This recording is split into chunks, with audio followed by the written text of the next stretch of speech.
Being a social influencer அதே டைமில் யூடியூபராக இருக்கிறது வந்து ரொம்ப ரொம்ப காமனாக போச்சு.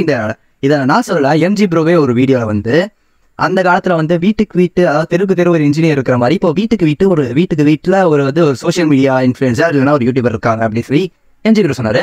ஸோ என்னதான் வந்து சோஷியல் மீடியாவில் எல்லாமே வரலாம், அதே டைமில் இன்ஃப்ளூயன்சராக எல்லாமே ஆகலாம் அப்படின்னு சொல்லி கேட்டாலும் அதில் ஒரு பிரச்சனை இருக்குது. எல்லாத்துக்குமே தெரியும், யூடியூபாக இருந்தாலும் சரி, சோஷியல் மீடியா இருந்தாலும் சரி, அதில் நம்மளுக்கு மணி ஏர்ன் பண்ண முடியும், அதே டைமில் வந்து நம்மளை வந்து பப்ளிசிட்டி பண்ணிக்க முடியும் அப்படிங்கிறது நார்மலாக எல்லாத்துக்குமே தெரியும். பட் அதில் ஒரு சின்ன பிரச்சனை என்னென்னா, அவங்க பார்க்குற வியூவர்ஸ் வந்து என்ன நினச்சிருப்பாங்கன்னா வந்து அவங்க வந்து வீடியோ போடுறாங்க, ஸோ வந்து அவங்களுக்கு வந்து மணி ஈஸியாக கிடைக்குது அப்படிங்கிற மாதிரி ஒரு மைண்ட் செட்டில் வந்துடுறாங்க. எப்படின்னா நானும் வந்து வீடியோ போடுறேன், அப்புறம் வந்து எனக்கும் வந்து அமௌண்ட் ஜென்ரேட் ஆக ஆரம்பிச்சிடும், நான் வந்து ஒரு நல்ல ஒரு செட்டில் ஆயிடுவேன் அப்படின்னு சொல்லி நினச்சிட்டு இருக்காங்க. பட் அது வந்து ரியாலிட்டி கிடையாது.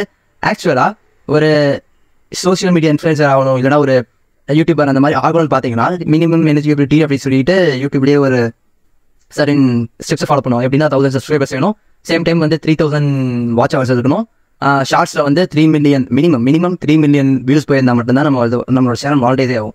ஸோ இந்த இடத்துல வந்து நீங்கள் வந்து யூடியூபராக உள்ள வரேன் இல்லைனா வந்து ஒரு சோஷியல் மீடியா இன்ஃப்ளூயன்சராக உள்ள வரேன் அப்படின்னு சொல்லி பார்த்தீங்கன்னா ஃபஸ்ட் எடுத்து ரொம்ப ரொம்ப டிஃபிகல்ட்டாக இருக்கும். ஏன்னா நானும் அந்த ஸ்டேஜில் தான் இருக்கேன், 150 சப்ஸ்கிரைபர்ஸ் இருக்காங்க. ஸோ அந்த இடத்துல வந்து ரொம்ப ரொம்ப டஃப்பாக தான் இருக்கும். எப்படின்னா அந்த 1000 சப்ஸ்கிரைபர் ரீச் பண்ணுற வரைக்குமே வந்து ரொம்ப ரொம்ப டஃப்பாக தான் இருக்கும்.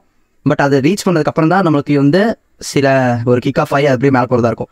பட் அதுலேயுமே வந்து என்ன பண்ணுவாங்கன்னா சில பேர் வந்து ஓகே கொஞ்சம் மணி வர ஆரம்பிச்சிச்சு அப்படின்னு சொல்லி ஸ்டாப் பண்ணுறவங்களும் நிறைய பேர் இருக்காங்க. சேம் டைம்ஸில் நிறையா நல்ல யூடியூபர்ஸுமே அவங்க வந்து சேனலை ட்ராப் பண்ணிட்டு எனக்கு போதும் கண்டென்ட் இல்லைன்னு சொல்லி போகிறது வேறு. பட் ஏதோ ஒரு ரீசனால அவங்களோட சுச்சுவேஷன் மூலிமா அவங்களும் வந்து நிறையா பேர் வந்து வெளியே போயிருக்காங்க. எப்படின்னா எனக்கு யூடியூப் செட் ஆகலை அப்படின்னு சொல்லி நிறையா சப்ஸ்கிரைபர் வச்சவங்க, அதாவது ஃபேன் பேஸ் இருக்கவங்க, அதாவது சப்ஸ்கிரைபர்ஸ் இருக்கவங்களே வந்து நிறைய பேர் வந்து இந்த ஃபீல்டு நிறைய பேர் எப்படி காண போயிருக்காங்க.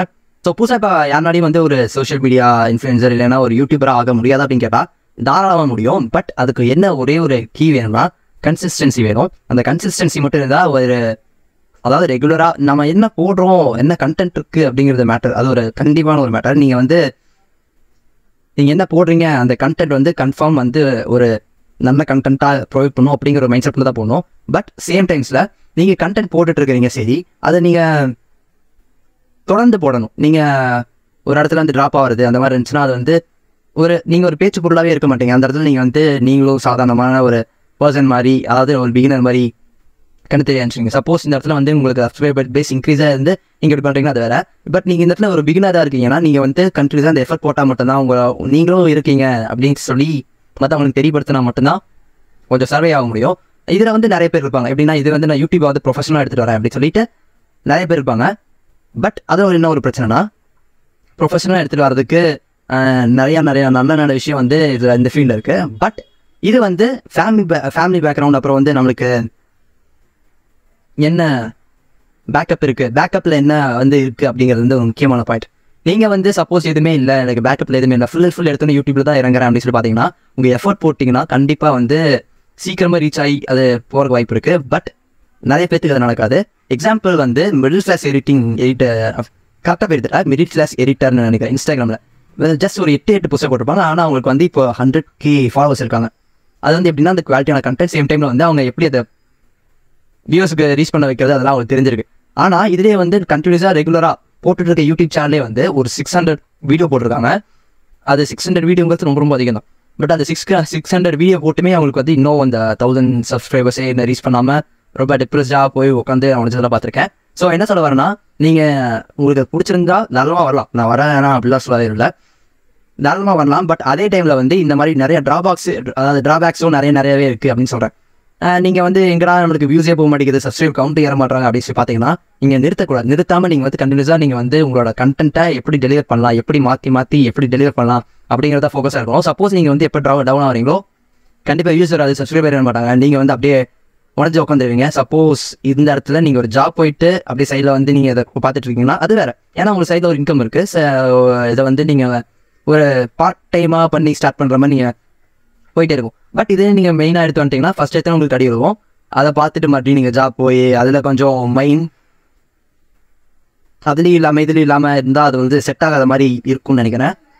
ஸோ உங்களோட ஃப்ரீ டைமில் அதே இதில் வந்து உங்களோட செகண்ட் கரியராக வந்து ஒரு பிகினராக ஒரு சோஷியல் மீடியாக்குள்ளே வரணும்னா நீங்கள் ஒரு செகண்ட் பார்ட்டாக தான் வந்து ஒரு சோஷியல் மீடியா அப்படிங்கிற ஒரு பிளாட்ஃபார்ம் நீங்கள் எடுத்துக்கும். நீங்கள் எடுத்தோடனே வந்து நான் வந்து ஒரு யூடியூபராக போகிறேன், யாராச்சும் இன்ஸ்பயர் ஆகி மிஸ்டர் பீஸ் மாதிரி ஆக போகிறேன் அப்படி சொல்லிலாம் இறங்குனீங்கன்னா முடியும். அது நீங்கள் போடுற எஃபர்ட் பொறுத்து. பட் பேக்கப் பின்னாடியே இருந்துட்டா அது வந்து பிரச்சனை இல்லை அப்படின்னு நினைக்கிறேன். எப்படி நான் வந்து காலேஜில் இருக்கேன், காலேஜ் போயிட்டு நான் வீட்டுக்கு வர டைமிங்கில் வந்து இந்த வீடியோவில் எடுத்துகிட்டு இருப்பேன். ஸோ காலேஜ் ரெகுலராக போயிட்டே வந்துட்டே தான் இருக்கேன். எனக்கு இன்னும் நிறையா நாள் இருக்குது. ஸோ அதை வந்து அப்படியே நான் இது யூடியூப்லேயே போடலாம் அப்படின்னு சொல்லி நானும் வந்து இதை போட்டுருக்கேன். எனக்கு வந்து பேக்கப் காலேஜ் இருக்குது, எனக்கு அதாவது ஒர்க் இருக்குது அப்படின்னு சொல்கிறேன். படிச்சுட்டு இருக்கேன், அதே டைம் வந்து யூடியூப் போட்டுருக்கேன். நீங்கள் சப்போஸ் வீட்டில் இருக்கீங்க, நான் ஜாப்லாம் வேணாம், நான் வந்து யூடியூபர் ஆக போகிறேன் அப்படின்னு சொல்லி இறங்கினீங்கன்னா அது கொஞ்சம் சப்போஸ் நிறைய பேருக்கு வந்து கிளிக் ஆகலாம், நிறைய பேருக்கு வந்து டவுன் ஆகலாம். ஸோ நான் இந்த இடத்துல வந்து உங்களுக்குலாம் ஆகாது அப்படின்னு சொல்லல, கண்டிப்பாக ஆகும். நீங்கள் அதுக்கு வந்து எஃபோர்ட் போட்டு அது மேலே போகிறது பெட்டர். அதில் உங்களுக்கு வந்து நிறைய எக்ஸ்பீரியன்ஸ் கிடைக்கும் அப்படிங்கிறத காட்டி நான் சொல்கிறேன். ஸோ அவ்வளோ வீடியோ இதுதான் நான் வந்து ரொம்ப நாளாக பேசணும் அப்படின்னு சொல்லி வைங்க நினச்சிட்டு இருந்தேன். அடுத்த கண்டிப்பாக பார்க்குற வரைக்கும் பை ஃப்ரம் தினேஷ்.